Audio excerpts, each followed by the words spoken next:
মাদারীপুরে ছাত্র সংগ্রামে কিছু মেয়ে নামছে, আর কাপুরের ছেলেরা ঘরে বসে আছে, কোনো ছেলেরা নামে নাই।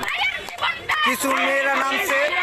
আপনাদের অনুরোধ করে বলছি, দয়া করে বলছি, বড় ভাইরা, আপনারা যে যেখানে আছেন, শ্রমজীবী, দিনমজুর, অটো রিক্সা চালক, রিক্সা চালক, সবাই আমাদের সাথে নামেন। এই সংগ্রামে যদি সবাই আমাদের সঙ্গী না হন, তাহলে জীবনে সবচেয়ে বড় ভুল করে থাকবেন আপনারা। আপনি হয়তো কিছু হবে না, আপনি ঘরে বসে আছেন, আপনার ভাই বোন কেউ না কেউ আমাদের সাথে শরিক আছে। এগুলো সব টিভি ফুটেজ হয়ে আছে। যদি আমরা হাসিনার গদিতে নামাইতে না পারি, এই জন্য দেখা গেছে যে ঘরে থেকে রাত্রে ঘর থেকে তুলে নিয়ে গুলি করে মারবে আপনাদের আমাদের ভাইকে। এখনো সময় আছে, সবাই আমরা নামিয়ে আসেন, ঠিক আছে।